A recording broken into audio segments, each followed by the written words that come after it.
ستاسو دوستي له چا سره ده؟ آیا ستاسو دوستي د هغه چا سره ده چې هغه د الله نه ویریږي او تل لپاره د الله رب العزت د اوامرو پابند وي، یا ستاسو دوستي هغه چا سره ده چې هغه تل لپاره د خپل ژوند په فساد، په منکراتو او په فجایعو کې تیروي او تاسو هم دې طرف ته هڅوي؟ زه به یو دوه مثالونه تاسو ته وړاندې کړم. په مکې مکرمه کې یو مشرک و په نامه د عقبه ابن ابي معیط. دا د ابو جهل خورا صمیمي دوست و. په مکې مکرمه کې د نبی کریم صلی الله علیه وسلم د دعوت پر مهال ابو جهل پر یو سوداګریز سفر ولاړ. د مکې مکرمې نه وتی نو عقبه ابن ابي معیط یوازې شو، ابو جهل نه و او د خپل دوست له تاثیر څخه هم لرې و. نو لاړه د محمد رسول الله صلی الله علیه وسلم خبرو ته یې غوږ کېښود. کله چې عقبه ابن ابي معیط د محمد رسول الله صلی الله علیه وسلم خبرې واورېدلې، یا هغه د الله رب العزت کلام چې محمد رسول الله صلی الله علیه وسلم تلاوت کوه هغه یې واورېده، نو عقبه ابن ابي معیط د رسول الله صلی الله علیه وسلم له خبرو نه اغېزمن شو او زړه یې د دې کلام شیریني احساس کړه. محمد رسول الله صلی الله علیه وسلم ته ورغی او رسول الله صلی الله علیه وسلم ته یې وویلې دا سترې خبرې دي، او له ځان سره دا تصمیم ونیوه چې سبا ورځ ته راشي او د خپل اسلام اعلان کړي. د محمد رسول الله صلی الله علیه وسلم تر مخه د خپل اسلام اعلان کړي او د شهادت کلمه ولولي. وګورئ دا هماغه شخص دی مګر له محیط څخه وتی دی. پر سبا ورځ ابو جهل له خپل سفر څخه راوګرځېد. عقبه ابن ابي معیط چې د ابي جهل صمیمي دوست و، ابي جهل ته یې وویلې ما د محمد خبرې واورېدې، د محمد صلی الله علیه وسلم خبرې مې ډېرې خوښې شوې. تاسو اوس د فاسد دوست تاثیر ته ګورئ چې عقبه ابن ابي معیط کوم ځای ته رسوي. ابو جهل عقبه ابن ابي معیط ته ویلې تر دې وروسته زما ژبه تا سره په خبرو کولو باندې حرامه ده، تر هغې چې ته ورشې د محمد رسول الله صلی الله علیه وسلم العیاذ بالله په مخ باندې لاړې ورتوکي. که دا کار ونه کړي تر هغه وخته پورې زما ژبه حرامه ده چې هغه تا سره نورې خبرې وکړي. عقبه ابن ابي معیط د پیغمبر علیه الصلاة والسلام او خپل دوست ترمنځ د نږدېوالي او مقارنې پرتلنه وکړه، خو لاکن بدبخته انسان خپل دوست ته په محمد رسول الله صلی الله علیه وسلم باندې ترجیح ورکړه. راغی محمد رسول الله صلی الله علیه وسلم ته راغی او د رسول اکرم صلی الله علیه وسلم په مبارک مخ باندې لاړې ورتو کړې. هغه د رسول الله مخ ته ونیسه او په دې کار سره د محمد رسول الله صلی الله علیه وسلم له سرسختو دښمنانو څخه وګرځېده. تل به هغه کارونه کول چې محمد رسول الله صلی الله علیه وسلم آزار کړي، محمد رسول الله صلی الله علیه وسلم ته تکلیف ورکړي.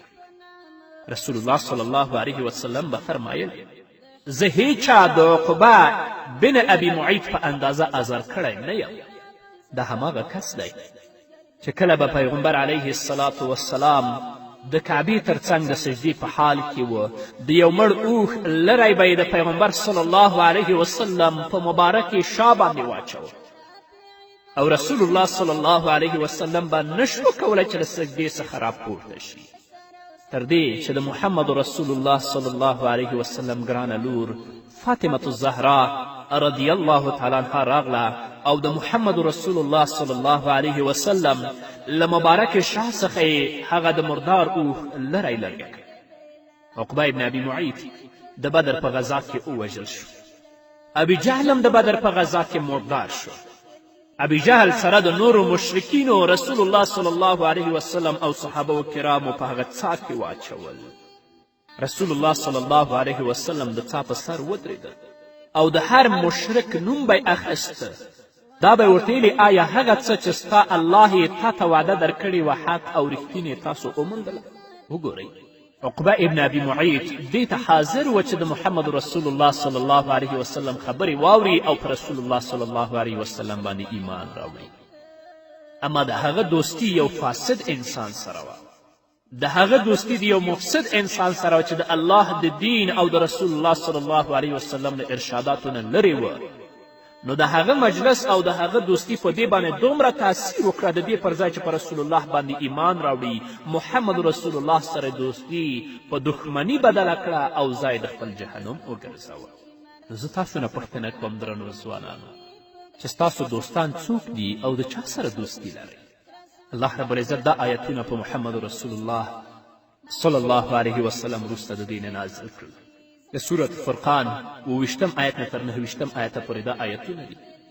ویوم یعض الظالم علی یدیه یقول یا لیتنی اتخذت مع الرسول سبیلا یا ویلته لیتنی لم اتخذ فلانا خلیلا لقد اضلنی عن الذکر بعد اذ جاءنی وکان الشیطان للانسان خذولا.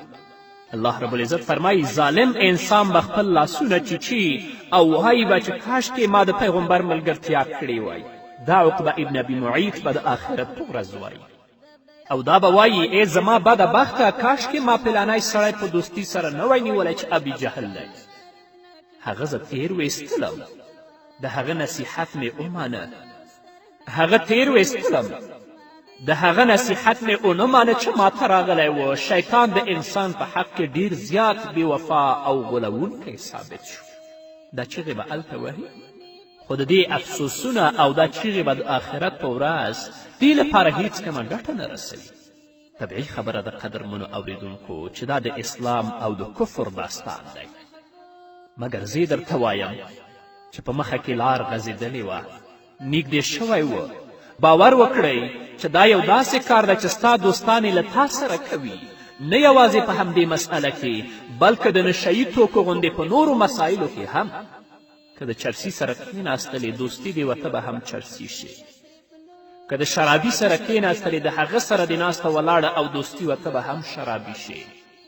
یا هغه څوک چې په نشهیي توکو یا مخدره توکو باندې اخته او روږدی دی، د هغه سره ستا دوستي شوه، هغه سره دې ناسته ولاړه شوه، ته به هم په نشهیي توکو او په شرابو باندې اخته کیږي. کله چې په نشهیي توکو باندې اخته شوې بیا به دا ستا دوستان تا ته وایي چې نورې پیسې نه لرې چې نشهیي توکې راونیسې، ولاړ شه او له مور څخه دې پیسې پټې کړه، ځکه ستا دوستان فاسد دي او تا فساد طرف ته هڅوي. دا پیښ شوي دي قدرمنو اوریدونکو، تاسو به لیدلي هم وي. نو دا کس به د خپلو دوستانو خبرو ته غوږ ږدي، ځي به او خپلې مور ته به وایي چې د خپل غوږوالۍ راته راکړه، او حتی خپل مور ګواښي هم. مور د جبر له مخې هغه ته د خپل غوږوالۍ ورکوي، ژاړي، لړزیږي او ډارېږي، هسې نه چې زما د معتاد او روږدی زوی ما ونه وهي. دا ټول د څه د وجې نه؟ دا د دې وجې نه چې د دې ملګري فاسد ملګري ول. د ده ملګري هغه کسان دي چې هغوی د الله د دین نه لرې شوي، د محمد رسول الله صلی الله علیه وسلم وینا یې شاته پرېږي. نو د هغو مجلس او د هغو دوستي په دې باندې هم تاثیر وکړه، په هغو فاسدو څیزونو باندې چې دوی اخته ول، دوی هم په هغه باندې اخته شول. نو تاسو نه درنو ځوانانو زه پوښتنه کوم چې ستاسو دوستان څوک دي او د چا سره مو دوستي ده؟ د حدیث ما تاسو ته څو وارې بیان کړی. رسول اکرم صلی الله علیه وسلم په خپلو ویناوو کې د ښه او د بد دوست عجیب یو مثال بیان کړی. رسول الله صلی الله علیه وسلم فرمایي د ښه دوست مثال د عطار مثال دی. هغه څوک چې عطر خرڅوي، کله چې ستا دوستي عطار سره وي، د عطار خوا کې کښېنې، که عطر ترې واخلې خو ډېر ښه، که عطر ترې وام نخلې نو څه نه څه خوشبویي تا ته در رسیږي، هغه خوشبویي به ته احساسوي. او د بد دوست، د بد ملګري مثال د آهنګر مثال دی چې هغه کورې خوا کې ناست دی او کوره تاووي. که ستا جامې ونه سوځي نو خامخا څه به څرکي، د اور به تا ته در رسیږي او څه نه څه هغه تور دود به د ستا دماغ او پوزې ته در رسیږي. علما کرام فرمایي یبقى الرجل الصالح صالحا ما لم يخالطه فاسدا فاذا خالطه یکون فاسد. نیک انسان تر هغه وخته پورې نیک پاتې کیږي تر څو چې د دې دوستي د فاسدو خلکو سره نه وي شوي، د فاسدو خلکو سره یو ځای شوی نه وي. خو کله چې د دې ملګرتیا له فاسدو خلکو سره شوه نو دا به هم د هغو په شان فاسد ګرځي. نه درنو ځوانانو، راشئ د هغه چا سره دوستي وکړئ چې هغوی د الله سره دوستي لري. د هغه چا سره ملګرتیا وکړئ چې هغوی د الله د رسول صلی الله علیه وسلم سره دوستی او مینه لري، تر څو د هغوی مجلسونه او د هغوی مینه په تاسو باندې تاثیر وکړي، تاسو هم د الله دین ته راوبلي، نو ستاسو کورونه به ستاسو لپاره جنت شي. او که خدای مه کړه ستاسو دوستی له فاسدو خلکو سره وي، هغه چا سره وي چې هغوی نه د الله نه ویریږي، نه د الله د رسول صلی الله علیه وسلم ارشادات اوري، نه حیا لري، نه عزت لري، نه شرم لري، نو همداسې به تاسو په بېحیایي او بېشرمي کې ګرفتاره کړي، کور به هم تاسو لپاره جهنم وي، او په آخرت کې به د الله رب العزت په حضور کې ولاړ الله رب العزت به درنه پوښتنه کوي. نه راځئ د نن نه ځان سره تصمیم ونیسئ او الله سره د عهد وکړئ چې د خپل فاسد او بد دوستان به پرېږدو. ځان لپاره به په هغه ځای کې دوستان لټوو چې هغوی د الله سره رابطه لري، هغوی د الله د دین سره اړیکې لري، هغوی د محمد رسول الله صلی الله علیه وسلم سره اړیکې لري. په ټولنه کې به معزز شي، خلک به هم په درنه سترګه درته ګوري، او همدارنګه الله رب العزت څخه به هم محبوب شي. او که ستا ملګرتیا فاسدو خلکو سره وي، په ټولنو کې به هم سپک وي، په کورنۍ کې به هم سپک وي، او د ټولو سترګو کې به منفور انسان وي. راځه ځان منفورومه بلکې ځان معزز وګرځوه. نیکان خلک ځان لپاره د خپل دوستي لپاره غوره کړه. په همدې هیله قدرمن اورېدونکو نور به واورو خو د یوې دمې نه وروسته. د مغز پر داغدار باسه کوئی تا، د مغز پر داغدار باسه کوئی تا، ہمیشہ کدی ملګری او فسیق، په هر ځای کې به موسم سے په صدیق، پر شلار به دیره کړي شرفیق، په هر ځای کې به موسم سے په صدیق. فسیق هغه عمل دې زما د سترګو تاره، فسیق هغه عمل دې زما د سترګو تاره، چې پر تا دی باطني نه وي شفیق، په هر ځای کې به موسم سے په صدیق. قدرمنو اوریدونکو بیا هم زموږ سلامونه او نیکې هیلې ومنئ. عقبه ابن ابي معیط ځان لپاره فاسد دوست غوره کړی و، نو د هغه په هڅونه سره ځان جهنم ته ورسو، د الله په قهر او په عذاب کې ګرفتاره شه. د دې برعکس هغه کس چې خپل دوست یې له جهنم څخه وژغوره او د جنت لاره یې ورښوده.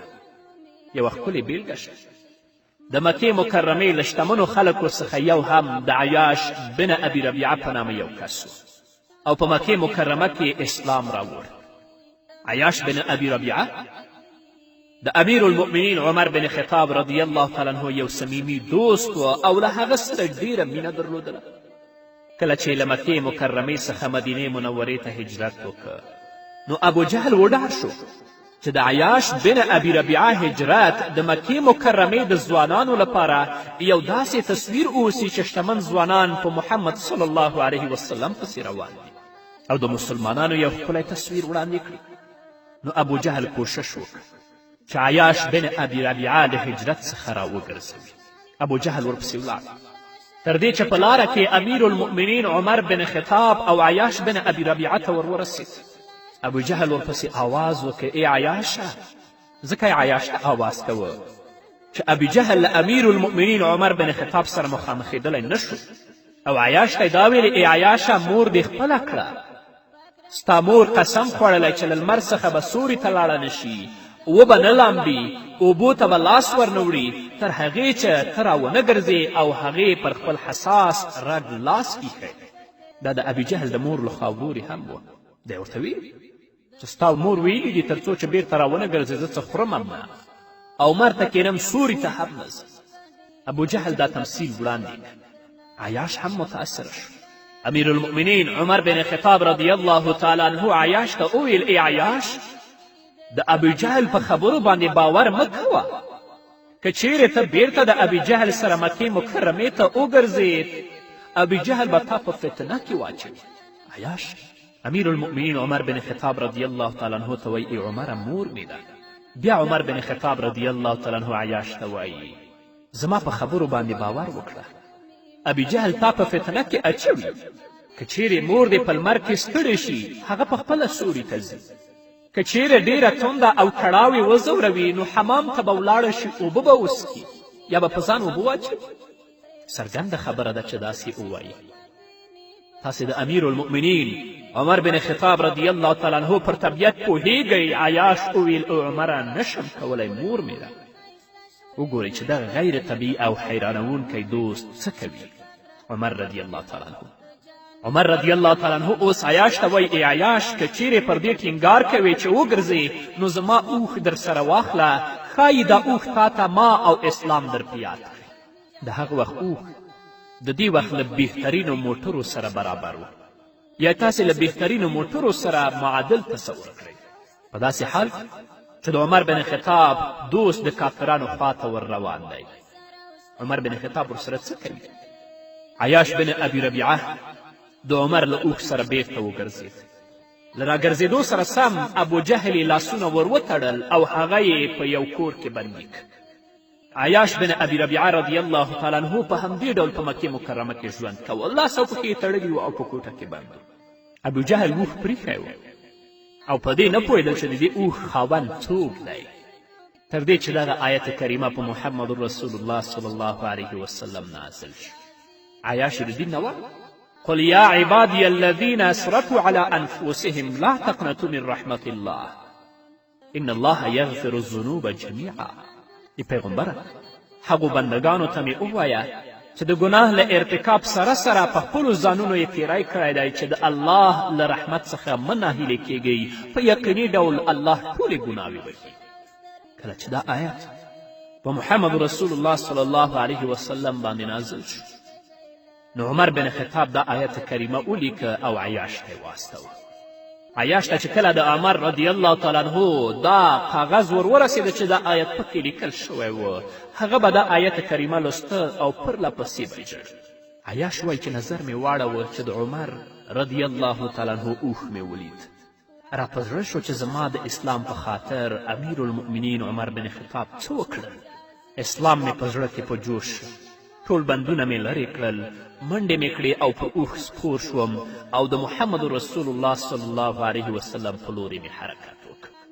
عمر ته مې پیغام ورېږه چې زه راځم، د مدینې په داخلېدونکو دروازو کې زما منتظر اوسه. نو عمر بن خطاب رضی الله تعالی عنه د مدینې منورې په دروازه کې زما انتظار ولاړ و او زما انتظار یې ویست. کله چې زه ور ورسېدلم نو عمر رضی الله تعالی عنه زه په غېږ کې ونیولم، زما لاس یې ونیوه او رسول الله صلی الله علیه وسلم ته یې بوتلم. درنو ځوانانو دغه بیلګې تاسو ولیدئ؟ دا یو داسې څیز دی چې په دقیق ډول له ما او تا سره پېښېدونکی دی. په ژوندانه کې له موږ هر یو داسې مشابه داستان لرو، مګر په حجم او غټوالي کې یو څه توپیر لیدل کیږي. راشئ خپل دوستان وګورئ. د عیاش ابن ابي ربیعه رضی الله تعالی عنه دوست مو ولیده چې امیر المؤمنین عمر بن خطاب و عیاش بن ابي ربیعه یې چیرته ورسوه. او تاسو د عقبه ابن ابي معیط دوست هم ولیده چې عقبه ابن ابي معیط یې چیرته ورسوه. نو تاسو ته وایم درنو ځوانانو، راشئ په خپلو دوستانو باندې بیا کتنه وکړئ. تاسو نه پوښتنه کوم چې دوستانم څوک دي او د چا سره دوستي ده. اهل الله سره دوستي وکړئ، علماو کرامو سره دوستي وکړئ، هغو کسانو سره دوستي وکړئ چې د هغوی دوستي تاسو جنت ته ورسوي. د هغو کسانو سره دوستي مه کوئ چې د هغوی دوستي تاسو جهنم ته رسوي. په همدې هیله قدرمنو اورېدونکو دا به زموږ د نن ورځې خپرونه چې ستاسو درانه حضور ته وړاندې شوه.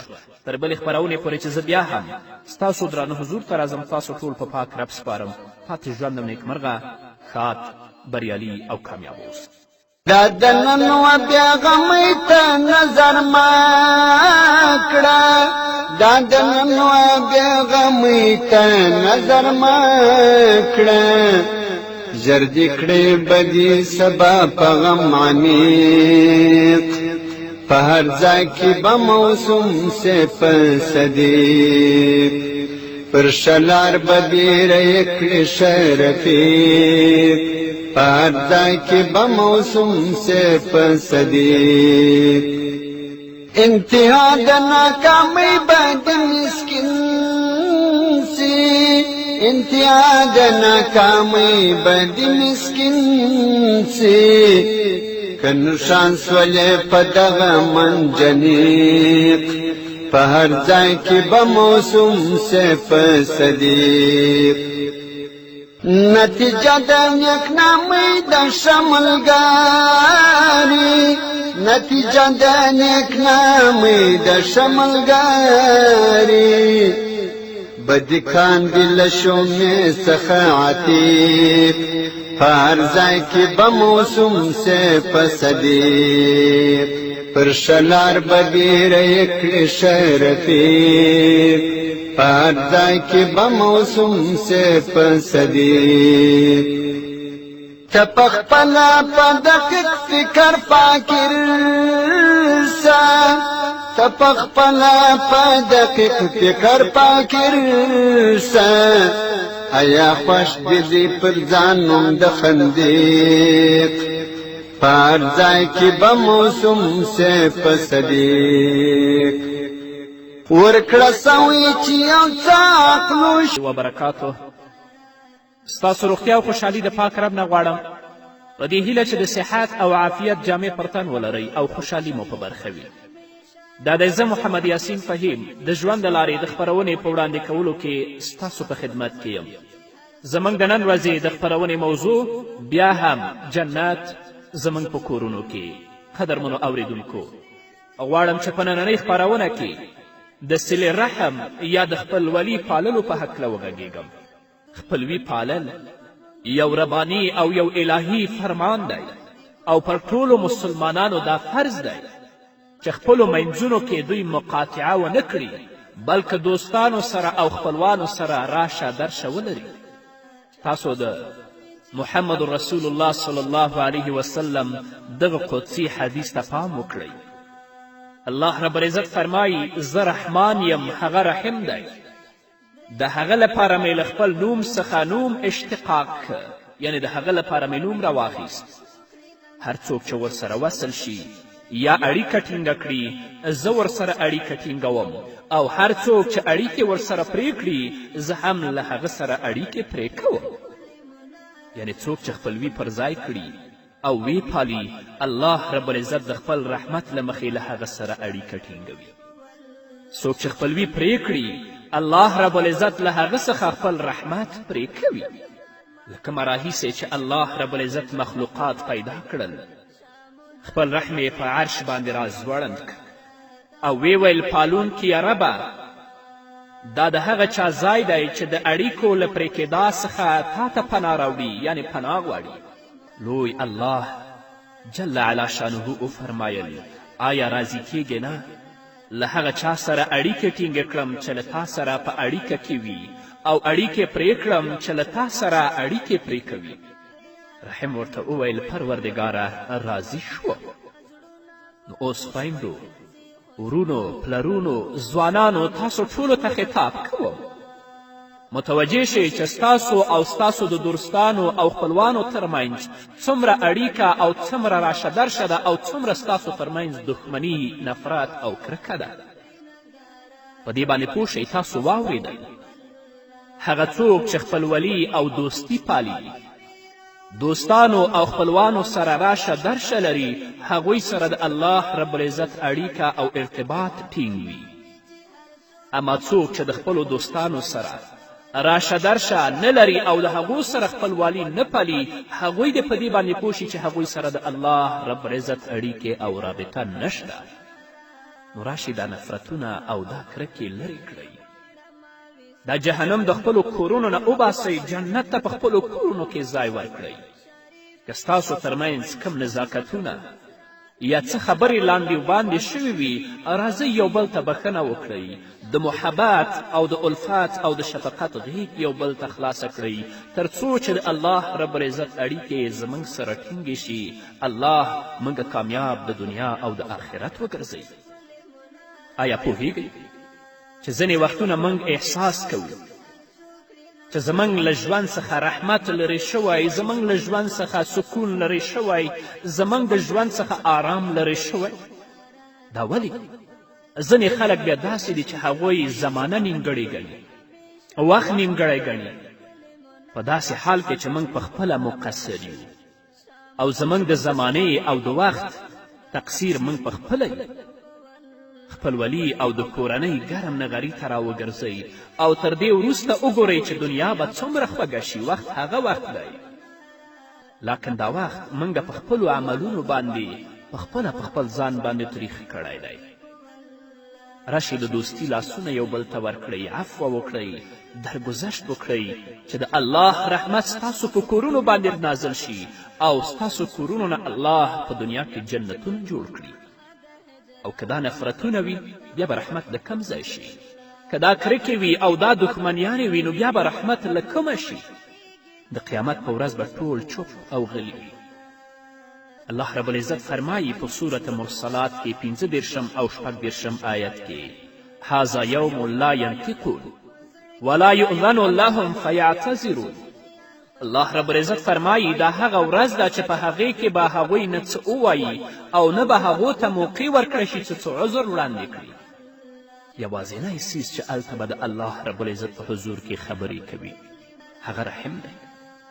محمد رسول الله صلی الله علیه وسلم فرمایي رحم به د قیامت په ورځ وایي ای زما پروردګاره له ما سره ظلم شوی، ای زما پروردګاره زه پرې شوی یم، ای زما پروردګاره ما ته آزار او کړاو راکړلی شوی. الله رب العزت به ورته وفرمایي آیا راضي کیږې نه پر دې ورځ له هغه چا سره اړیکې ټینګې کړم چې له تا سره یې اړیکې ټینګې کړې وي، او چا چې ته پرې کړی یې له هغه سره اړیکې پرې کړم.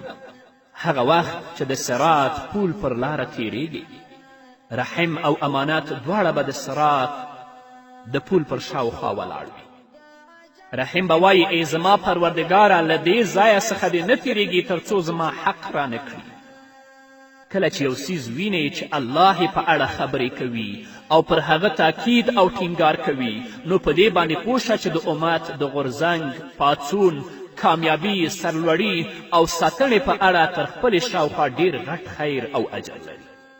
راشئ یو بل ته د دوستي، د محبت او د الفت لاسونه ورکړئ. که ستاسو په کورنیو کې تاوتریخوالی چا سره خبرې نه کوئ هغو باندې سلام وکړئ تر څو چې د الله رابطه تاسو سره ټینګه شي.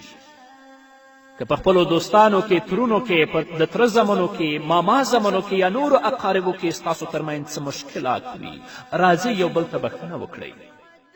د الفت او د شفقت غېږ یو بل ته خلاصه کړئ تر څو چې د الله رب العزت اړیکې له تاسو سره ټینګې شي او د الله رحمت پر تاسو باندې لازم شي. نو تاسو ته وایم ای لویو کورنیو، څه به وشي که چیرې د کورنۍ په راغونډولو پیل وکړو؟ کوم یو خنډ شتون لري چې ځینې ځوانان د کورنۍ له لویانو څخه یو کس ته ورشي چې په کورنۍ دې تاثیر لري تر څو کورنۍ سره راغونډه کړي؟ کم خنډ وجود لري چې نومونه یادداشت شي؟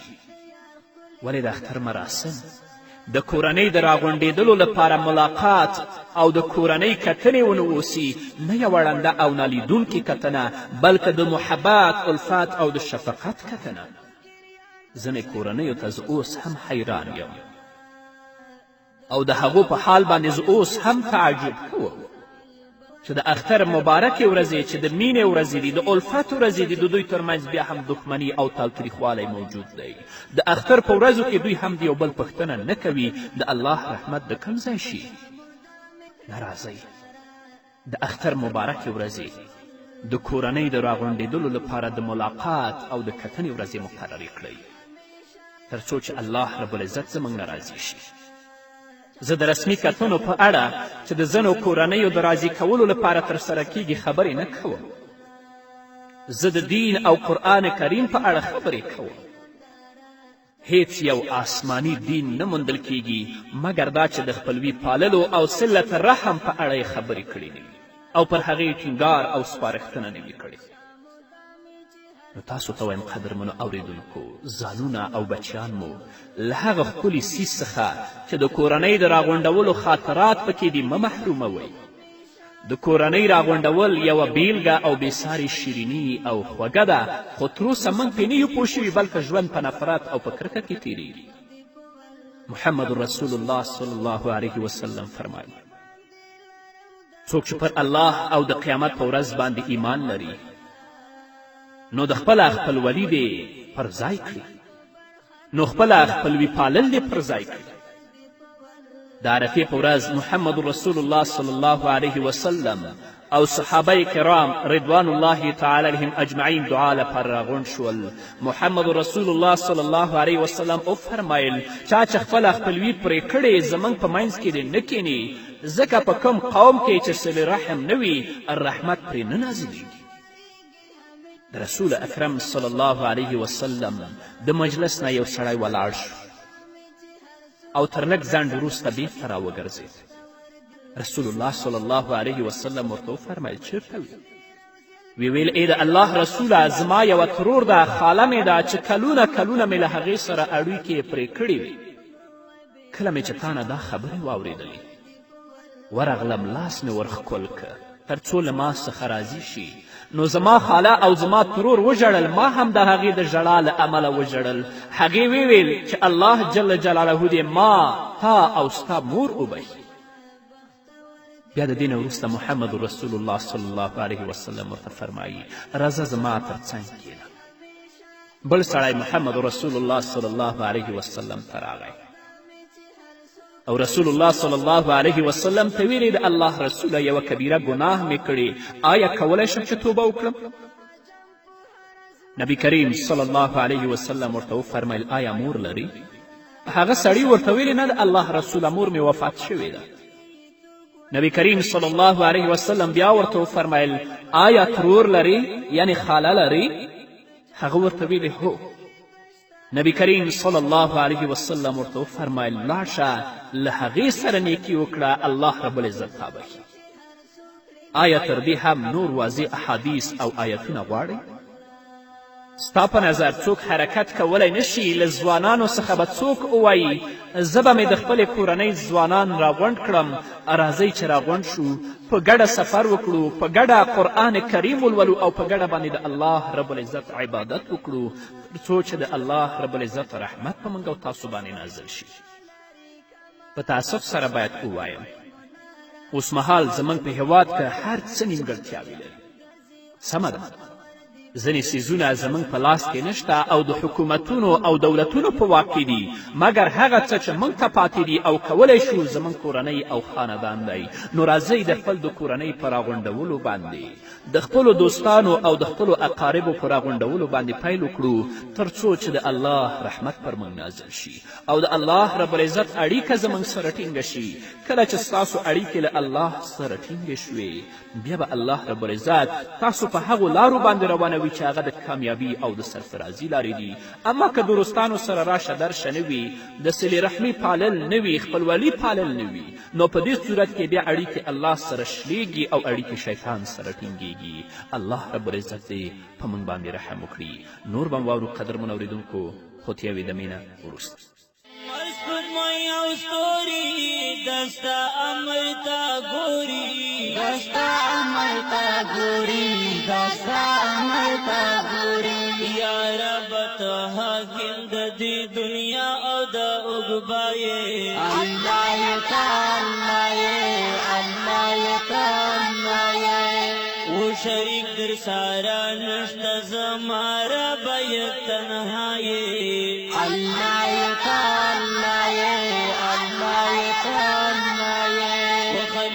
کردیگر دا ہر چا مشکل کوشائے اللہ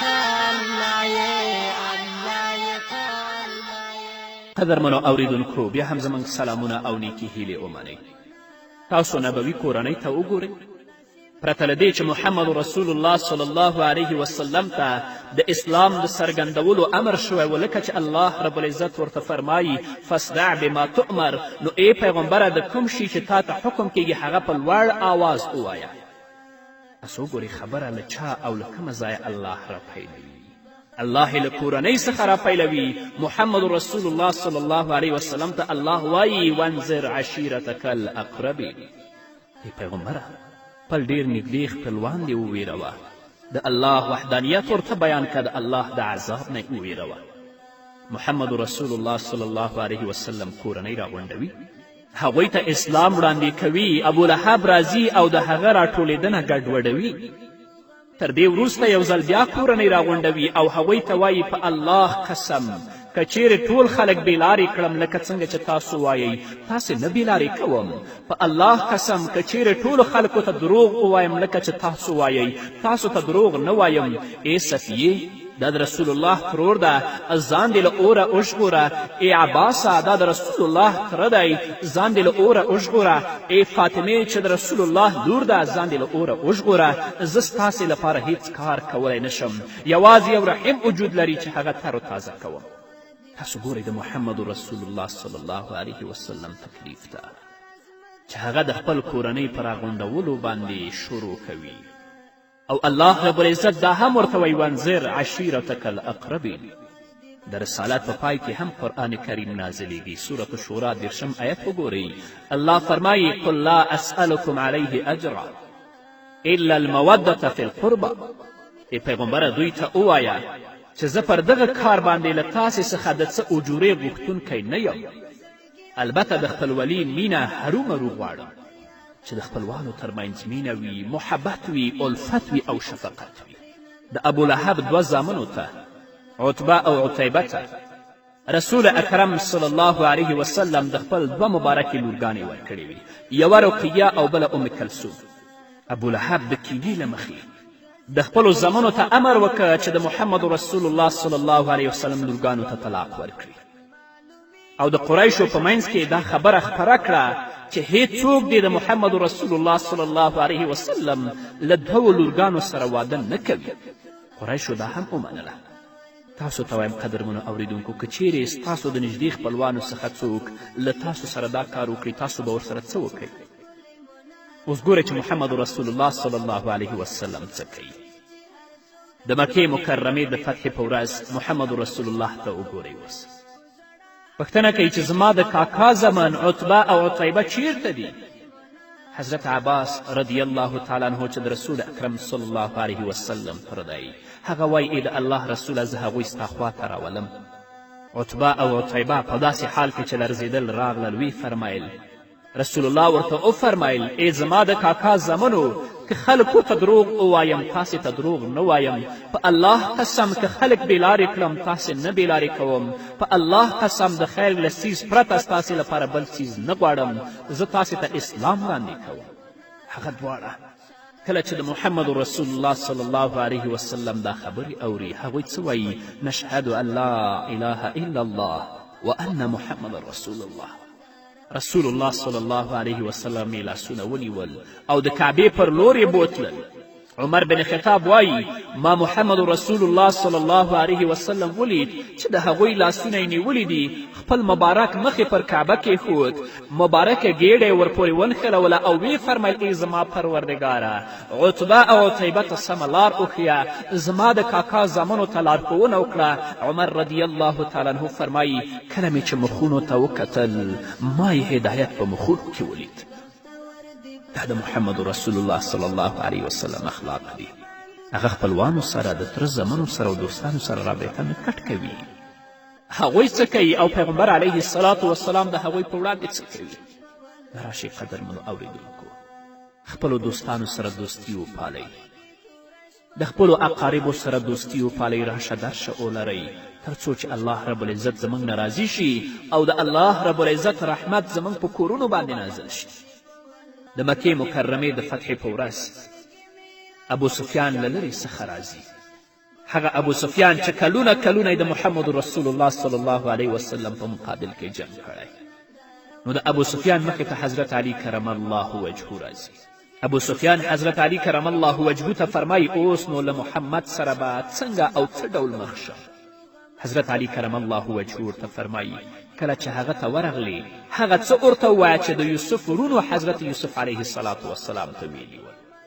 د یوسف علیه السلام ورونو یوسف علیه السلام سره څومره ظلم وکړه، خو کله چې مخامخ کیږي ورسره د یوسف علیه السلام ورونه یوسف علیه السلام ته څه وایي؟ تالله لقد آثرک الله علینا وان کنا لخاطئین. په الله قسم چې تا ته الله پر موږ فضیلت در بخلی او په رښتیا چې موږ خطاکاران. ابو سفیان حضرت علی کرم الله وجهه ته فرمایي که زه دا خبره وکړم آیا دا کومه ګټه لري؟ حضرت علی کرم الله وجهه ورته وفرمیل هو. ابو سفیان نبی کریم صلی الله علیه وسلم ته راغی او نبی کریم صلی الله علیه وسلم ته یې وویلې تالله لقد آثرک الله علینا وان کنا لخاطئین. نبی کریم صلی الله علیه وسلم ورته څه وایي لا تسریب علیکم اليوم یغفر الله لکم وهو ارحم الراحمین. نن پر تاسې کومه پړه نشته، الله دې تاسې ته بښنه وکړي، هغه تر ټولو زیات رحم کوونکی ذات دی. وګورئ د محمد رسول الله صلی الله علیه وسلم اخلاقو ته. موږ خو ټوله ورځ د غچ او د انتقام اخیستلو په سوچ او فکر کې یو. کله م بښنه په خپل زړه کې ونه ګرځوله، کله م عفوه په خپل زړه کې ونه ګرځوله چې دوستانو او اقاربو لپاره بښنه وکړو، هغوی ته د مینې د محبت او د الفت لاسونه ور اوږده کړو. محمد رسول الله صلی الله علیه وسلم له صحابه کرامو سره ډیره مینه درلودله، مګر له خپلې کورنۍ څخه یې ځینو دوستانو سره بل ډول مینه کوله. جعفر بن ابي طالب او زید بن حارثه د موته په غذا کې شهیدان شول. پیغمبر صلی الله علیه وسلم پر جعفر رضی الله تعالی عنه داسې ژړا کوي چې هیڅ ساری او بیلګه نه لري. ابو عبیده بن حارث بن عبدالمطلب د پیغمبر صلی الله علیه وسلم د تره زوی د بدر په غزوه کې شهید شو. رسول الله صلی الله علیه وسلم ژاړي او ورسره فرمایي ای خدایه زه تا شاهد نیسم چې ابو عبیده بن حارث وفا وکړه. د احد په غزوه کې کاکا سید الشهدا حمزه بن عبدالمطلب شهید کیږي. رسول الله ژاړي. د خندق په غزوه کې علی کرم الله وجهه له عمر بن عبدود سره مقابله کوي. عمر هیڅ کله مات شوی نه دی. رسول الله دعا کوي او فرمایي ای خدایه ابو عبیده بن حارث چې زما له کورنۍ څخه و راڅخه دې واخیست، ای پروردګاره د احد په ورځ دې حمزه چې زما له کورنۍ څخه و راڅخه دې واخیست، ای الله علی بن ابي طالب زما له کورنۍ څخه دی، ما یوازې مه پرېږده، ته د وارثانو بهترین یې و انت خیر الوارثین. رسول الله وایي د بدر د غزوې پر ورځ د پیغمبر صلی الله علیه وسلم کاکا عباس بندي کیږي. پیغمبر صلی الله علیه وسلم د شپې په اوږدو کې ویښ دی، نه ویږده کیږي. ورته ویل کیږي ای رسول الله ولې نه ویده کیږي؟ رسول الله فرمایي د عباس فریاد زما په غوږونو کې دی. آیا شونې ده چې له کورنۍ سره دې په دې ډول مینه وکړې؟ نو په موږ ټولو غټو او وړو په نارینهو او په ښځینهو باندې یو مسؤلیت دی، یو قرآني او یو رباني امر چې د قیامت په ورځ له موږ هر یوه څخه یې پوښتنه کیږي د کورنۍ د راټولولو لپاره دې څه وکړه؟ دا پوښتنه به الله درنه کوي. هڅه دې وکړه. تا ته وایم خورې د کور خویندې دې راټولې کړه لکه څنګه چې رسول الله امر کړی. آیا د غذا او یا د روژه ماتي لپاره دې هغوی ته دعوت په ورکولو سره کورنۍ او خپلې خویندې راټولې کړې؟ موږ هیڅ نه دي کړي. الله دې په موږ باندې رحم وکړي، الله دې په موږ فضل وکړي تر څو چې د الله رحمت په موږ باندې نازل شي. بیا هم ستاسو د یو مسلمان ورور په صفت تاسو ته سپارښتنه کوم چې دښمني، نفرتونه او کرکې او انزوا پرېږدئ. راځئ د الفت، د محبت او د شفقت غېږ یو بل ته خلاصه کړئ، یو بل ته بښنه وکړئ، راټول شئ چې اړیکې د الله سره ټینګې شي او د الله رحمت په موږ او تاسو باندې نازل شي. په همدې هیله قدرمنو اورېدونکو دا وه زموږ نن ورځې خپرونه چې ستاسو درانه حضور ته وړاندې شوه. تر بلې خپرونې پورې چې زه بیا هم ستاسو درانه حضور ته راځم، تاسو ټول په پاک رب سپارم. پاتې ژوند نیکمرغه، ښاد، بریالي او کامیاب اوسئ. عالم یې هم خبیر یې، رحمان رحیم قادر یې، رحمان رحیم قادر یې، رحمان رحیم قادر یې. تورو تورو شپو بندې قادر د سپین سبا یې، الله یې الله یې، الله یې الله یې. و شریک در سارا نشته زما رب یک تنها یې، الله یې الله یې، الله یې الله یې. و خلیق کردګار د هر چا له هغې سره نیک چلند وګڼو. څه ډول ورسره چلند وکړو؟ آیا هغې ته کړاو او آزار ورکوې؟ آیا اوس هم په ډیر اوچت آواز سره چیغې وهې؟ آیا د هغې په وړاندې صبر کوې او یا هغې ته محبت ورکوې؟ پام دې وي چې محمد رسول الله صلی الله علیه وسلم فرمایي هغوی آغلې او منلې نه دي مګر له لوی او ښاغلي سړي سره، او له هغوی سره بد چلند نه کوي مګر ټیټ، سپک او رزیل سړی.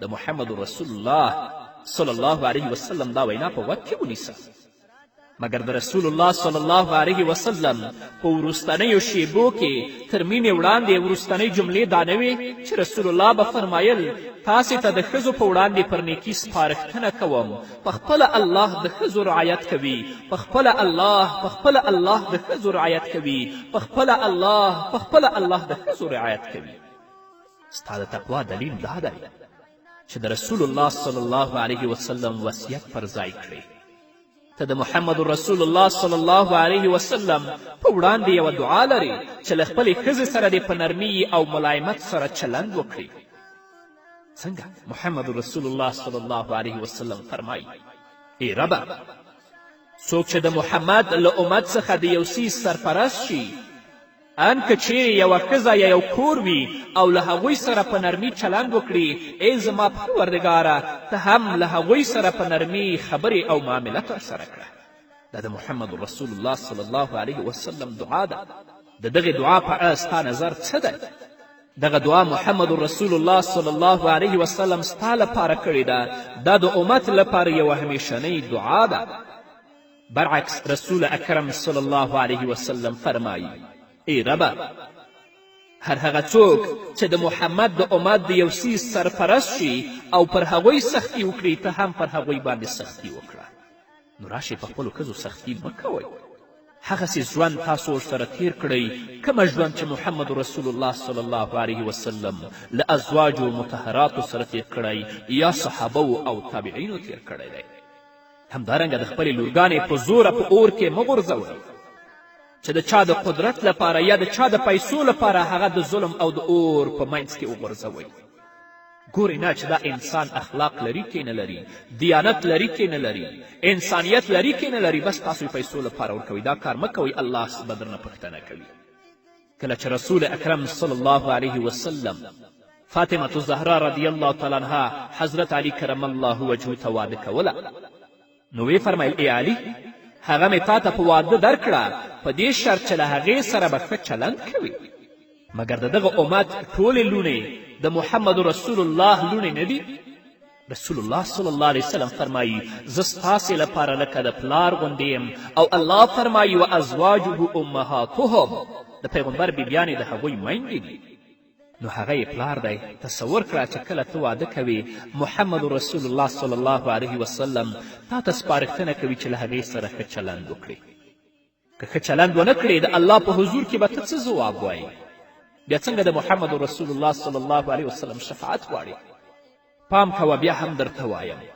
دا یو معیار دی چې په دې کې د اذیت او کړاو ټول شکلونه او ډولونه شاملیږي لکه له هغوی سره دعوا وهل میرمنې له کوره ویستل تاسو د الله رب العزت دې کلام ته متوجه شي الله څه وایي لا تخرجوهن من بیوتهن ولا یخرجن الا ان یأتینا بفاحشة مبینه د عدت په وخت کې مه تاسې هغوی د هغو له کورونو څخه وباسئ او نه د هغوی په خپله اوځي مګر دا چې که هغوی د کمې څرګندې بېحیایي مرتکبې شي ځینې کورنۍ به تاسو په خپل کلي او کور کې لیدلي چې د ښځې او د خاوند ترمنځ خبره لاندې او باندې نوي شوې ښځې پسې کوتک راخیستی او ښځه د کوره وباسي دا نارینه توب نه دی دا سړیتوب نه دی د کوره ویستل موضوع غټوي او پر یو لوی مصیبت باندې تمامیږي وګورئ چې قرآن کریم تر کومه ځایه پورې دخالت کوي د نیک چلند له دلیلونو څخه یو دلیل دا دی چې په وړاندې صبر وکړي هم که چیرې د هغې د زغملو توان هم نه لرې او هغه دې نه خوښیږي وروره بیا هم درته وایم سړی اوسه او صبر کوه د تقوا له دلیلونو څخه یو دلیل دا دی چې د هغې په وړاندې په صبر کولو سره قوي اوسئ الله وایي وعاشروهن بالمعروف تاسې هغوی سره په معروف او په نیکي سره چال او چلند کوئ که کومه تیزه خبره هغوی کوي یا کومه سهو خطا ترې پرې کیږي سترګې پرې پټې کوئ ویې زغمئ صبر وکړئ همدارنګه الله رب العزت فرمایي فإن کرهتموهن فعسى أن تكرهوا شيئا ويجعل الله فيه خيرا كثيرا که مو هغوی یعنې د خپلې میرمنې نه خوښیږي نو کیدای شي چې تاسې به یو شی نه خوښوئ خو الله رب العزت به په هغه کې ډېرې ښېګڼې ایښي دي د آیت کریمه د ښځې په اړه خبرې کوي د تابعینو کرامو څخه یو تابعی و چې د هغه خپله ښځه نه خوښېدله خپله ښځه یې ډېره بدې شوه غوښتل یې چې خپله ښځه پرېږدي. ښځه ورته څه وایي چې زه حامله یم. او دغې موضوع چې دې تابعي تصمیم نیولی چې خپله ښځه پرېږدي یو ډېر بد وضعیت رامنځته کړ. هغه تابعي ښار پرېښود او 20 کاله سرګردانه و. ښځه یې په خپل کور کې پرېښوده، دا خپله د کوره ووته، 20 کاله سرګردانه و. کله به چې بیا هم په غصه شو نو ښځې به ورته ویل په هغه څیز کې خیر نغښتی او پټ شوی، په هغه څیز کې چې ته یې شر وي. دغه سړی وایي چې 20 کاله یې په غوږونو کې دغې خبرې انګازې کولې. دا طبیعي وایي. وخت تېرېده. 20 کاله وروسته خپل ښار ته بیرته راوګرځېد او په جومات کې یو ښکلی ځوان ولیده چې خلک پرې شاوخوا راټول شوي دي او خبرو ته یې غوږ نیولی. هغو خلکو ته ډېر غټ درس ورکوه. دې تابعي او دې سړي ویلې دا څوک دی؟ نو هغو خلکو ورته په ځواب کې وویلې دا یو لوی فقیه دی چې انس بن عامر نومیږي. د دې تابعي نوم عامر و. دې ویلې کوم عامر؟ دا پخپله عامر و او هغه فقیه د دې زوی و، هغه عالم د دې زوی و. کله چې د خپله زوی په دې حالت کې ولیده تر دې وروسته خپل کور ته ورغی او دغه ځوان ته یې وویلې په هغه څیز کې خیر نغښتی او پټ شوی دی، په هغه څیز کې چې ته یې شر وینې. دا هغه خبرې وې چې ښځې به دې ته کولې. نو ښځې ویلې چې دا ستا پلار دی. نو عامر پرله پسې ژړا کوله. ژړلې به او ویلې به د خپل عمر خوږې ورځې مې ضایع کړې، دا چې 20 کاله مې خپل زوی ونه وینم ځکه چې ما یې مور ونه زغملې شوه. دا قدرمنو اورېدونکو ویې زغمئ، نصیحت ورته وکئ، د الله دین ورته بیان کئ. هیله ده چې ستاسو ژوند په خوشحالي سره تیر شي. دا نه چې خبره لاندې او باندې نوي شیان کوتک راخیستی د کوره مو ویستلي، یا وخته د طلاق ټکي خو د ستا په جیبونو کې او په ژبه کې پراتې یادوي. الله څه وایي؟ انما یوفى الصابرون اجرهم بغیر حساب. صبر وکړه، الله رب العزت صبر کوونکو ته به خپل اجر بې حسابه ورکوي. دا هغه خبرې وې چې ما د خاوندانو په غوږ کې کولې. اوس یوه خبره د میرمنو په غوږ کې کوم. ای میرمنو، غواړم چې ستاسو په غوږونو کې هم یوه خبره وکړم چې ولې تاسو خپل خاوندان نه راضي کوئ. یوه ښځه محمد رسول الله صلی الله علیه وسلم ته راغله. رسول الله صلی الله علیه وسلم ته وایي زه ستا لورې ته د ښځو د یوې استازې په توګه راغلی یم، زه ښځو رالیږلی یم. هغه ښځه رسول الله صلی الله علیه وسلم ته وایي ای د الله رسوله تا ته وایم اسلام د الله په لاره کې د جهاد، د جمعې د لمونځ، د جماعت او د جماعت د لمنځونو ثواب سړیو ته ورکړی، ښځو ته یې هېڅ هم نه دي ورکړي. ځکه ښځې نه جهاد ته تلی شي، نه د جمعې مانځه ته راځي او نه نور د نارینهو غوندې کارونه کوي. محمد رسول الله ورته څه وایي؟ خورې تا ته وایم د رسول الله دا خبره واوره. رسول الله ورته وایي هغو ښځو ته چې ته یې رالیږلې خبر ورکړه چې له خپل خاوند سره د یوې ښځې ښه ژوند تېرول، د خپل خاوند راضي کول او د هغه اطاعت کول له دغو ټولو سره برابر دي. یعنې د مجاهد له مزد سره مساوي دي. کوم اجر و ثواب چې الله مجاهد او غازي ته ورکوي دا هغې ښځې ته ورکوي چې د خپل خاوند اطاعت کوي او هغه راضي ساتي. اوس نو خورې ستا نظر څه دی چې په دې امر سره د الله تعالی عبادت وکړې، ان که چیرې ستا خاوند دې بدې هم شي خو بیا هم د هغې اطاعت وکړه. دا چې ته د الله رب العزت تقوا خپله پیشه وګرځوه. الله رب العزت دې د خپل ځان او د هغه ترمنځ ځای پر ځای کړه او له خپل الله سره دې معامله ترسره کړه. ځکه الله فرمایي ان الله کان علیکم رقیبا. باور ولرئ چې الله رب العزت پر تاسو باندې څارونکی دی. همدارنګه الله رب العزت فرمایي قد سمع الله، په تحقیق سره الله اوري. تر هغه وخته چې دغه کور ولاړ او پر ځای وي ته له خپل الله سره معامله لرې، له خپل خاوند سره دې معامله نه لرې، نو هغه څه چې الله خوشحالوي له هغه سره پرې چلند کوه. محمد رسول الله صلی الله علیه وسلم فرمایي الدنیا متاع وخیر متاع الدنیا المرأة الصالحه. دنیا متاع ده او د دنیا تر ټولو غوره متاع نیکه ښځه ده. د نیکې او صالحې ښځې تعریف څه دی؟ آیا هغه ښځه ده چې زیات لمنځونه کوي او زیاتې روژې نیسي؟ نه. محمد رسول الله صلی الله علیه وسلم دا موضوع شرحه کوي. که چیرې هغه ته نظر کوي هغه خوشحالیږي. یعنې ستا ښه والی ستا د خاوند په سترګو کې دی. په سترګو کې ښکلې اوسې، په خبرو کولو کې دی، په خندولو کې دی، د خپل ځان په ساتلو کې دی، په شوخي او په مستي کولو کې دی، په مینې او په محبت کې دی، د کور په نظافت او پاکوالي کې دی او په خوندورو خوراکو کې دی. ستا اصلاح او ښه والی د الله رب العزت په وړاندې اصلاح او ښه والی دی.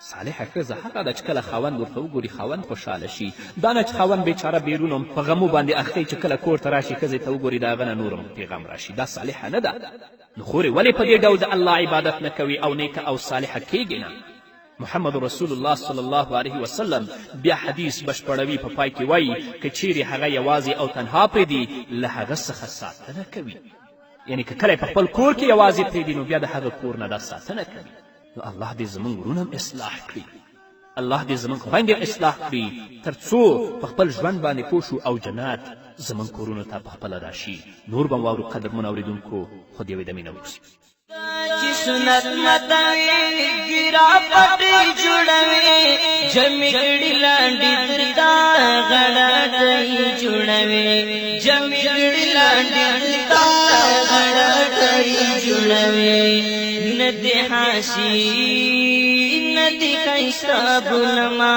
پتاریکو د پیغمبر چې نشي ندی جانا ندی اشنا بلما پتاریکو د پیغمبر چې نشي ندی دلبار ندی سیفا بلما پتاریکو قدرمنو اوریدونکو بیا هم زموږ سلامونه او نیکې هیلې ومنئ اوس یوه خبره ستاسې دواړو غوږونو کې کوم هیله من یم چې ما د خپلې وچې او تیزې او تندې خبرې له امله وبخي د تقوا دلیل له خیانته مخ اړول او ورته پاملرنه نه کول دی که ته غواړې چې متقي اوسې تا ته هم وایم وروره او تا ته وایم خورې که ته غواړې چې ته پاکه اوسې نو له خیانت نه مخ واړوه خیانت ته پاملرنه مه کوه د خیانت د ډولونو هر ډول ته څارونکي او زیر اوسئ چې دغه هر څه څومره زموږ په هیواد کې زیات شوي دي د دغو ټولو په اړه خفه او غمجن یم ګورم چې یو خاوند به وایي نور زه نور خیانت نه کوم پر خپلې مېرمنې مې صبر کوم انشاء الله له هغې سره به مینه کوم متعال الله دې په هغې کې ماته برکت کیږي تاسو خو د رسول الله صلی الله علیه وسلم وینا اورېدلې چې د قیامت په ورځ به د هر خائن یا خیانت کوونکي لپاره یو بیرغ پورته کیږي چې د هغه بیرغ پر مخ به لیکل شوي وي دا د فلاني خیانت دی محمد رسول الله صلی الله علیه وسلم فرمایي الله رب العزت فرمایي زه د دوو شریکانو ترمنځ دریم شریک یم تر هغه وخته پورې چې یو له دوی څخه خیانت ونه کړي نو د الله ملګرتیا له تاسې سره ده راځئ خیانت مه کوئ د یو بل سره تر څو چې الله له تاسو ملګری وي او که خیانت هم وکړو الله دې ستاسو ملګری نه دی محمد رسول الله صلی الله علیه وسلم فرمایي هغه وخت چې زه د اسرا او معراج په سفر کې وم پر یوه ډله سړیو او ښځو ورغلم چې په وړاندې پاکې او ناولې غوښې پرتې وي هغوی به پاکې غوښې پرېښودلې او ناولې هغه بویناکې غوښې به خوړلې ما د حضرت جبرائیل علیه الصلاة والسلام نه پوښتنه وکړه جبرائیله دا څوک دي جبرائیل علیه الصلاة والسلام وفرمیل دوی زناکار سړي او ښځې دي هغه څه چې ورته الله رب العزت حلال کړي ول هغه یې پریښي ول او د حرامو په لورې ورغلي ول او له حرامو څخه خوراک کول نن دا جزا ده چې الله په دې جزا کې ګرفتار کړي دي نو زما ورونو ډېر متوجه اوسئ زما ورونو خیانت ته ډېر څارونکي اوسئ هغه څه چې په دې حدیث کې د جهنم عذاب دی بلکې د جهنم تر عذاب وړاندې دا هر څه دي قدرمنو اوریدونکو په اوسني وخت کې زیات خلک د کار لپاره بهرنیو هیوادونو ته سفر کوي دغه ستونزه په مدینه منوره کې هم د رسول الله صلی الله علیه وسلم په وخت کې په مدینه منوره کې مجاهدین ول چې د جهاد لپاره به له کوره وتل او هغه کسان چې په مدینه منوره کې پاتې کېدل رسول الله صلی الله علیه وسلم به هغوی ته فرمایل د مجاهدینو د ښځو حرمت پر هغو کسانو چې په ښار کې پاتې شوي دي لکه د میندو د حرمت په شان دی هر څوک چې د یو مجاهد د ښځې مسئول دی او له هغې سره خیانت وکړي د قیامت په ورځ به الله هغه راولي او ورته به ووایي هر څه چې غواړې له نیکیو څخه یې واخله تر دې چې نیکي به یې تمامه او ختمه شي یعنې چا سره چې خیانت کړی وي الله به هغه راولي او د دې خائن نه به ټولې نیکیانې واخلي او د دې نیکي به تمامه شي تصور وکړئ څوک چې د هغې سره خیانت وکړي هر څه چې دې په ټول عمر کې ترسره کړي دي هغه له دې څخه اخیستل کیږي د محمد رسول الله صلی الله علیه وسلم مبارک غږ جیک شو او مخ مبارک یې سور شو او خپلو خبرو ته په دې ډول ادامه ورکړه د الله په اړه ستاسې ګمان څه دی الله به له تاسې سره څه ډول معامله وکړي خیانت ته متوجه اوسئ د شیطان هدف د کورونو جدا کول دي، ځکه چې کورونه د ځمکې د آبادي لامل کیږي، ځکه چې کورونه په غورځنګ او سمون کې د یوې هیلې د پیدا کولو لامل کیږي. هیله دا چې اسلام را وګرځي. د شیطان لپاره د حل لاره دا ده چې خیانتونه زیات شي تر څو کورونه تیت او پراک او سره پاشلي اوسي. نو چې کله کورونه سره تیت او پترک شول نو بچیان بیا په کوڅو او سړکونو کې ګرځي او بالاخره به د هغو نه کوڅه ډب جوړ شي. نو ای خاوندانو هیله کوم، ای ښځو هیله کوم، له یو بل سره مینه وکړئ او یو بل ته پاملرنه کوئ. د یو بل په مینه کې د الله تقوا وغواړئ او خپله پیشه یې وګرځوئ د خپلو بچیانو د ساتنې په خاطر، د الله او د اسلام په خاطر او د قیامت د ورځې په خاطر. له خیانت څخه ډډه وکړئ تر څو شیطان موږ مسخره نه کړي. الله رب العزت فرمایي ولقد صدق عليهم إبليس ظنه فاتبعوه إلا طريقا من المؤمنين. د هغو په باب ابلیس خپل ګمان صحیح ومونده او هغوی د هماغه پیروي وکړه پرته له یوې کوچنۍ ډلې څخه چې مؤمنان ول. او یوه خبره د کورنۍ په غوږونو کې کوم، هغه دا ښایي سبا ورځ د مال له امله له یو بل سره دعوا راپورته کړئ. نو ای ورونو، ای د تره زامنو، ښایي سبا ورځ د میراث له امله سره جدا شئ، یا هم دا چې د فلانۍ ښځې ستا د لور د هغې د ناموس او د هغې د شرف په باره کې خبرې کړي دي او یو بل وبښئ، یو بل ته تیر شئ. داسې کار وکړئ چې ستا عفو او تیرېدل د تقوا دلیل اوسي. کله چې مستح رضی الله تعالی عنه د حضرت ابابکر صدیق رضی الله تعالی عنه د لور په اړه خبرې وکړې او ابابکر صدیق هغه وبښه، الله رب العزت ورته وفرمیل ولیعفو ولیصفحو، هغوی باید عفو وکړي او ورڅخه تیر دي شي. ته هم صبر وکړه. د کورنۍ راغونډول ډېره لویه خبر ده. ان که چیرې ستا د لور په اړه یې خبرې کړې اوسي، ان که چیرې د رسول الله د میرمنې ام المؤمنین عایشې په اړه یې خبرې کړې وي. الله وایي ولیعفو ولیصفحو، الله تحبون ان یغفر الله لکم والله غفور رحیم. هغوی باید عفو وکړي، ورڅخه تیر دي شي. آیا تاسې نه غواړئ چې الله تاسې ته بښنه وکړي؟ او د الله صفت دا دی چې هغه بښونکی او مهربانه دی.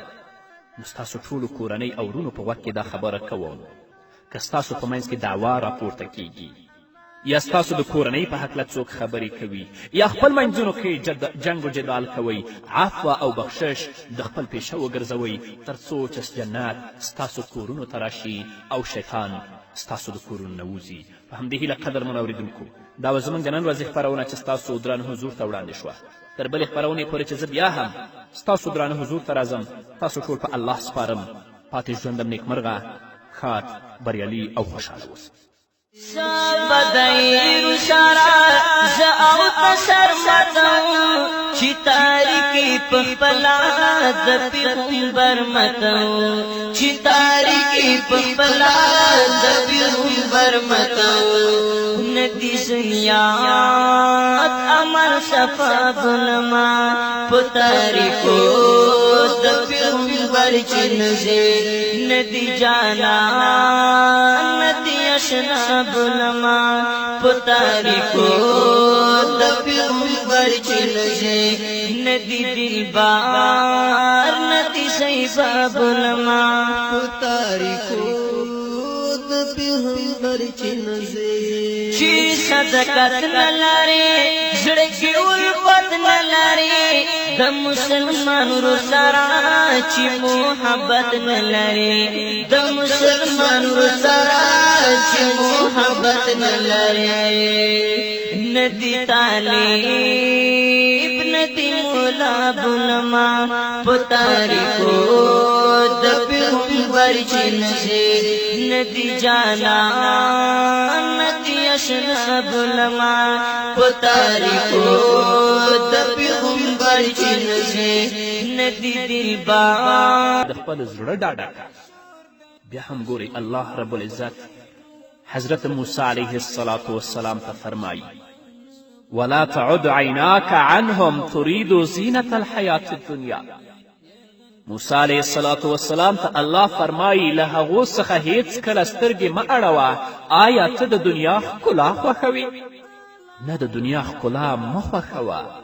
او هغه کسان چې د الله رب العزت د اوامرو او د الله رب العزت د احکامو پابند دي، هغو نه مخ مه اړوه، هغو سره دوستي وکړه.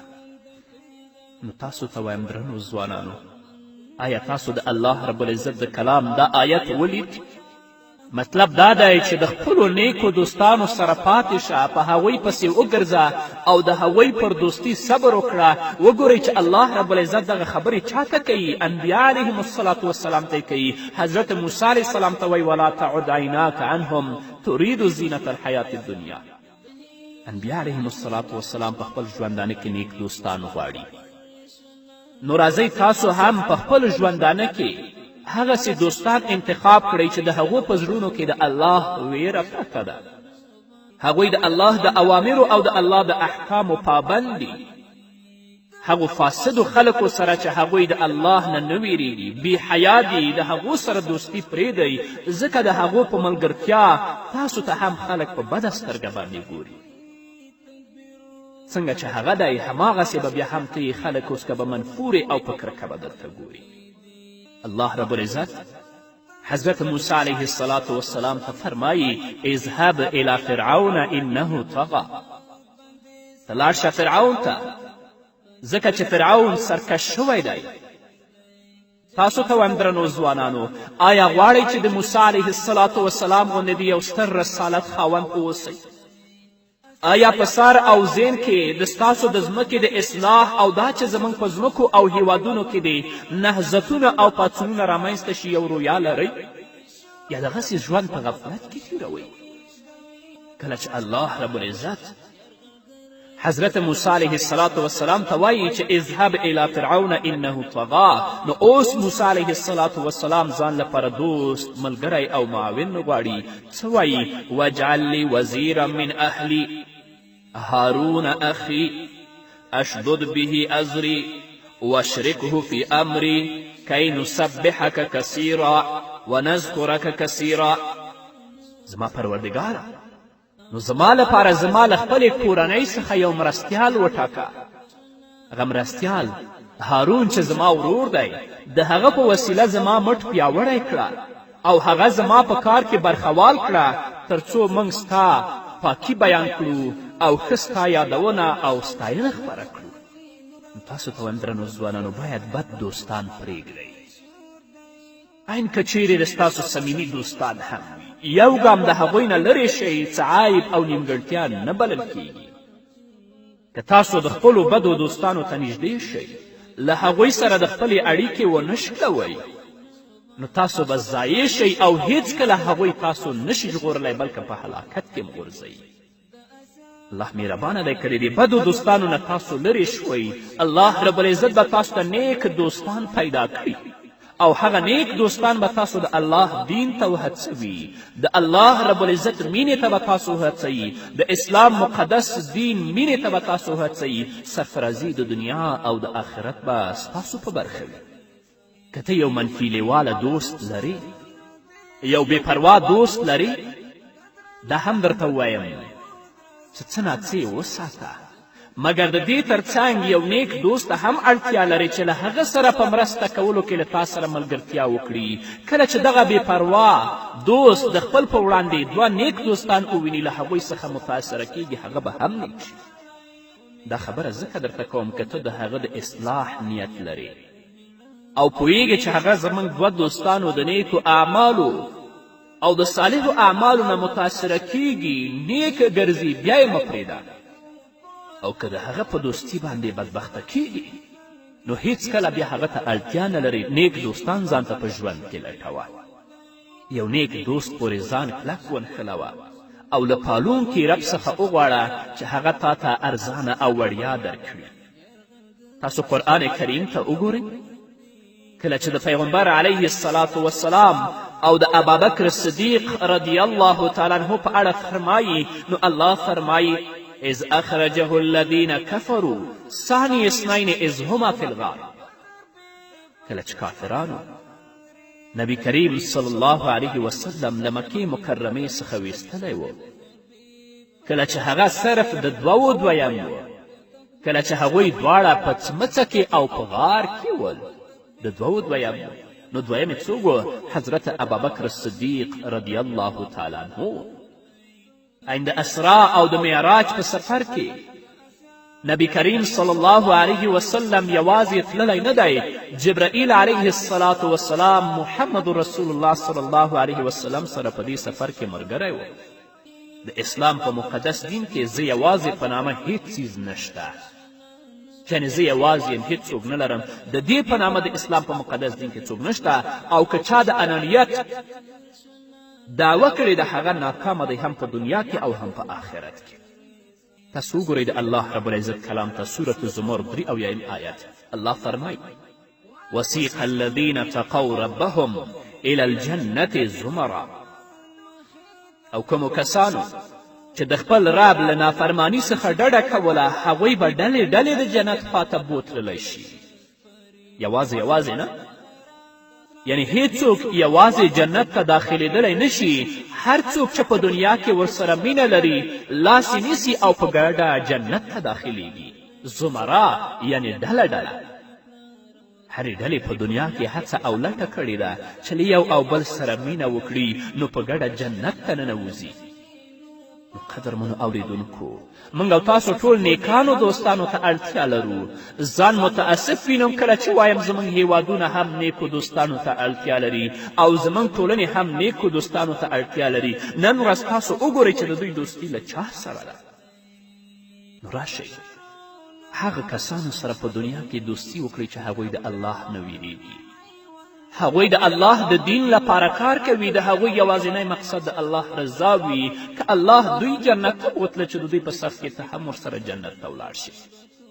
او که په دنیا کې له فاسدو خلکو سره ستا ملګرتیا وه، د هغو کسانو سره چې هغوی د الله نه نه ویریږي بلکې ټول ژوند په فساد و منکرات و فجایع کې تیروي، الله به د دوی په صف کې حشر کوي. محمد رسول الله صلی الله علیه وسلم فرمایي: المرء مع من احبه. لومړنی کار چې محمد رسول الله صلی الله علیه وسلم په مدینې منوره کې ترسره کړه، وګورئ د مهاجرینو او انصارو ترمنځ یې ورورولي قایمه کړه. په دې ترتیب سره یې د یوې ځواکمنې ټولنې د تأسیس لومړنۍ پایه کېښوده چې پر همدردي، همیاري او د یو بل د لاس پر نیولو ولاړه ده. محمد رسول الله صلی الله علیه وسلم همدا کار په مکې مکرمه کې هم د مؤمنانو ترمنځ ترسره کړ، او مکې مکرمې په دې نظام سره حرکت کوه. د دوو کسانو ورورولي او همیاري ته وګورئ. پیغمبر علیه السلام هڅه کوله دوه کسان چې د ټولنې نظره هم سطحه دي هغوی له یو بل سره برابر وي، تر څو تنفر او کرکه رامنځته نشي. د اسلام د پیغمبر طریقې ته وګورئ، تاسو هم همدا طریقه پلي او پر مخ بوځئ. الله رب العزت به کامیابي در په برخه کړي، الله به سرفرازي در په برخه کړي. بیا هم وایم دوستانو، په ځانګړې توګه ځوانانو، تاسو ته وګورئ چې له چا سره هم دوستي ده. ستا دوستان څوک دي؟ آیا هغه کسان دي چې د الله نه ویریږي، یا هغه کسان دي چې بې حیا دي، تل لپاره د خپل ژوند په فساد کې تیروي؟ په حقیقت کې قدرمنو اوریدونکو، د اسلام مقدس دین یو لوی دین دی. ستاسو شا او خوا یې دایرې ایستي دي چې هغه دایرې ستاسو ساتنه کوي. یوه د کورنۍ دایره چې هلته مور او پلار پکې دي، بله د ټبر او د قوم په نامه یوه پراخه دایره، او همداراز تر دې هم پراخه دایره چې هغه د دوستانو په نامه دایره ده، چې هغه د غیږ تر شا بله غیږ چې ستا ساتنه کوي. آیا تصور کوې چې د مدني عهد په اوایلو کې چې اصحابو کرام به په 2 یا 2.5 کالونو کې میراث اخیسته د خپلو دوستانو؟ عند بدر تر غزا وروسته تر دې چې الله رب العزت دا آیت نازل کړ: واولو الارحام بعضهم اولی ببعض فی کتاب الله. داسې ښایسته دوست چیرته دی؟ هغو ځایونو ته چې ځې، آیا هغه به ته پیدا کړې؟ لکه څنګه چې د بد دوست په آشنا کېدلو کې ته بریالی شوی، نو اوس نیک دوست چیرته دی؟ آیا ته به هغه پیدا کړې؟ وګرځئ درنو ځوانانو، په خپل ماحول کې، په خپل کور کې، په خپل کلي کې، یا په هغو ځایونو کې چې تاسو شپې او ورځې سبا کوئ، تاسو ځان لپاره هغسې دوستان ولټوئ چې هغوی د الله نه ویریږي. ځان لپاره هغسې دوستان ولټوئ چې د هغوی په زړونو کې د الله ویره او مینه پرته وي، تر څو د هغوی په هڅونه باندې تاسو هم د الله رب العزت د اوامرو او د الله رب العزت د احکامو پابند شئ. د اتفاق، د اتحاد او د یووالي لاس یو بل ته ورکړئ. په دې کې کامیابي ده، په بل څه کې کامیابي نشته دی. الله رب العزت په سورة آل عمران کې 103 آیت کې فرمایي واعتصموا بحبل الله جميعا ولا تفرقوا واذكروا نعمة الله عليكم إذ كنتم أعضاء فألف بين قلوبكم فاصبحتم بنعمته إخوانا. الله فرمایي ټول یو ځای شئ، د الله رسۍ کلکه ونیسئ او مه تیتېږئ، یعنی دین پورې منګولې ولګوئ. تاسو د الله رب العزت هغه پیرزوینه در یاده کړئ چې پر تاسې کړې ده. تاسې د یو بل دښمنان وئ، هغه ستاسې په زړونو کې مینه واچوله او د هغه په مهرباني او لورینه تاسو سره ورونه ورونه شوئ. نو راځئ سره د الفت او د محبت لاسونه ورکړئ، او دا د الفت او د محبت لاسونه هغه چاته ورکړئ چې هغه د الله نه ویریږي. که ته څومره ښه سړی، څومره بادیانته یې، خو چې ملګرتیا او دوستي دې د فاسد سړي سره وي، خلک تا ته هم فاسد وایي. کله هم خلک تا ته په نیک سترګه باندې نه ګوري، ځکه سړی د خپل ملګري او د دوست نه پیژندل کیږي. او که ته څومره بد یې، څومره فسادونه دې کړي، خو چې ستا ملګرتیا د الله رب العزت د دوستانو سره او نیکو خلکو سره شوه، هیله ده چې د هغوی په دوستي باندې الله رب العزت تاسو ته هم هدایت وکړي. په همدې هیله الله دې موږ ته هدایت وکړي. نور به م واورو قدرمنو اورېدونکو، خو د یوې دمې نه وروسته. هغه چې ستا سره یم مینه نبي، هغه چې ستا سره یم مینه نبي، زه ورته نه وایم انسان مصطفی، زه ورته نه وایم انسان مصطفی، ډېر بختور و ستا یاران مصطفی. هغه چې ستا سپېڅلی نوم یادوي، هغه چې ستا سپېڅلی نوم یادوي، تر داسې ژبې سم قربان مصطفی، تر داسې ژبې سم قربان مصطفی، ډېر بختور و ستا یاران مصطفی. قدرمنو اورېدونکو، بیا هم زموږ سلامونه او نیکې هیلې ومنئ. محمد رسول الله صلی الله علیه وسلم په اسلام کې د ورورولي په اړه زیات احادیث موږ ته بیان کړي. رسول الله صلی الله علیه وسلم فرمایي چې د قیامت په ورځ به د عرش په شاوخوا کې د نور منبرونه کېښودلی شي. خلک به پرې ناست وي چې د هغوی کالي او مخونه له نور څخه دي. هغه نه پیغمبران دي نه شهیدان دي، خو پیغمبران او شهیدان به غبطه کوي چې ای کاش دا کسان موږ وای. نبی کریم صلی الله علیه وسلم چې کله دا خبره وکړه، صحابه و کرامو رضوان الله تعالی علیهم اجمعین رسول الله صلی الله علیه وسلم ته ویلې ای د الله رسوله موږ ته یې راوپېژنه چې دا کسان څوک دي. نو پیغمبر علیه الصلاة والسلام ورته وفرمیل دا یوه ډله ده چې د الله په خاطر له یو بل سره مینه کوي، د الله په خاطر سره راغونډیږي او د الله په خاطر له یو بل څخه جدا کیږي. وګورئ محمد رسول الله صلی الله علیه وسلم تاسو څنګه هڅوي چې په ورورولي پسې د الله په خاطر وګرځئ. له همدا نن ورځ څخه یې لټون پیل کړئ. یو قدسي حدیث ده چې الله رب العزت په قدسي حدیث کې فرمایي زما مینه او محبت د هغو کسانو لپاره دی چې زما په خاطر له یو بل سره مینه کوي. پرې واجب شو زما محبت پر هغو کسانو واجب شو چې زما په خاطر له یو بل سره کینی، او زما محبت پر هغو کسانو واجب شو چې زما په خاطر د یو بل سره دیدن او تګ راتګ کوي. وګورئ قدرمنو اورېدونکو څومره زیات توپیر دی د هغه څه ترمنځ چې فاسد دوست تا ورته دعوت کوي او د هغه څه ترمنځ چې نیک دوست تا ورته دعوت کوي. په دنیا کې له فساد او معصیت پرته نور څیزونه هم شته. دوستي په کومه مجموعه کې کیدل غواړي؟ دې حدیث ته وګورئ. الله رب العزت د قیامت په ورځ غږ کوي هغه کسان چې زما د عظمت او لویوالي په خاطر له یو بل سره مینه کوله چیرته دي؟ نن ورځ هغوی زه تر خپل سوري لاندې ساتم. نن ورځ زما له سوري پرته بل سوری نشته. قدرمنو اوریدونکو راشي په دنیا کې ځان لپاره نیک دوستان ولټوئ په ځانګړې توګه ځوانانو فاسد دوستان پرېږدئ او محبت چې کوئ په دنیا کې دا هم د الله رب العزت د رضا په خاطر وکړئ چې د آخرت په ورځ تاسو د الله رب العزت د رحمت د سوري لاندې ودرېږئ همدارنګه محمد رسول الله صلی الله علیه وسلم فرمایي لوی حدیث دی سبعة يظلهم الله في ظله يوم لا ظل إلا ظله منهم رجلان تحابا في الله اجتمع عليه وتفرق عليه رسول الله صلی الله علیه وسلم فرمایي کسان الله رب العزت تر خپل سوري لاندې د آخرت په ورځ کې ساتي پر هغه ورځ چې د هغه له سوري پرته بل سوری وجود نه لري له دې جملې څخه دوه سړي یا دوه ښځې دي چې د الله په خاطر له یو بل سره مینه کوي د هغه په خاطر سره راغونډیږي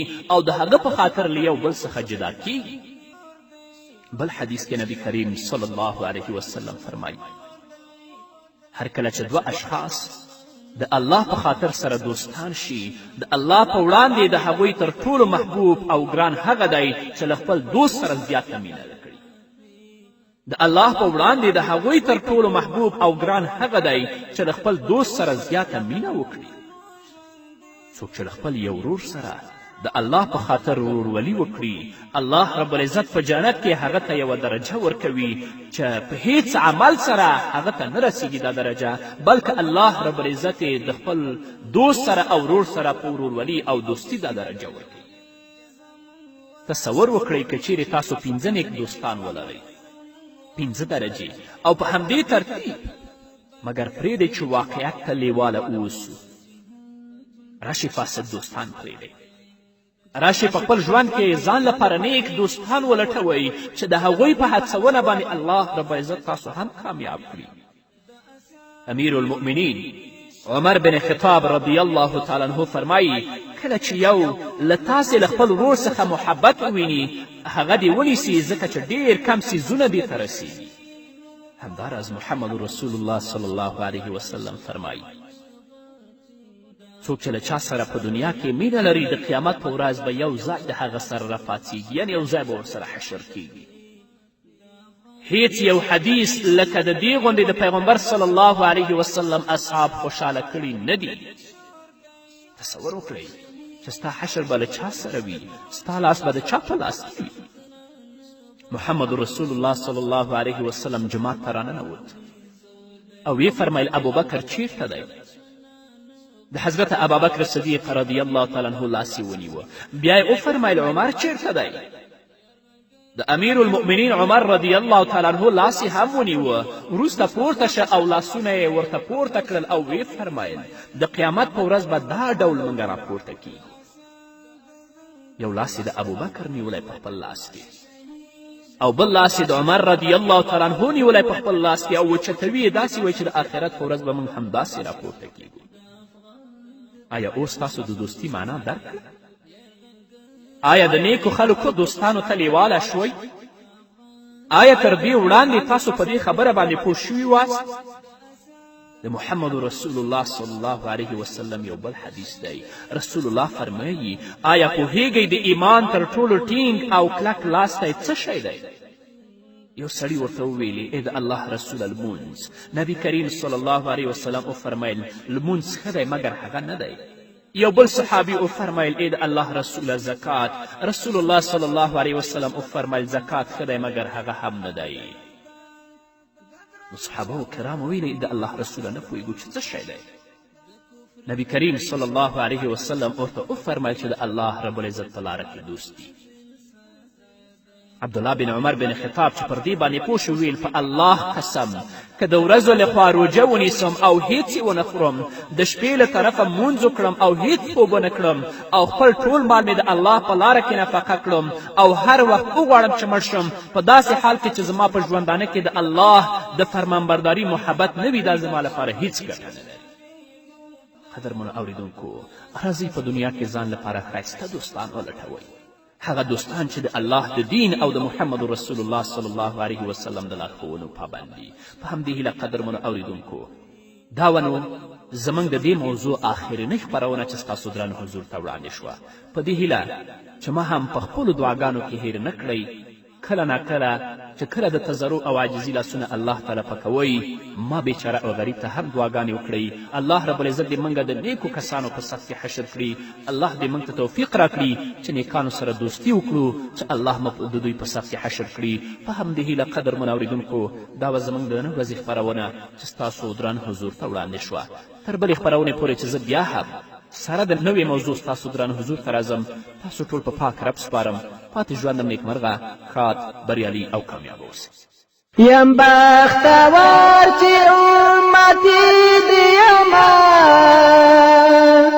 یم بختور چې امتی دی یما ټولو نبیانو کې سلطان مصطفی ټولو نبیانو کې سلطان مصطفی ډېر بختور وستا یاران مصطفی هغه ورځ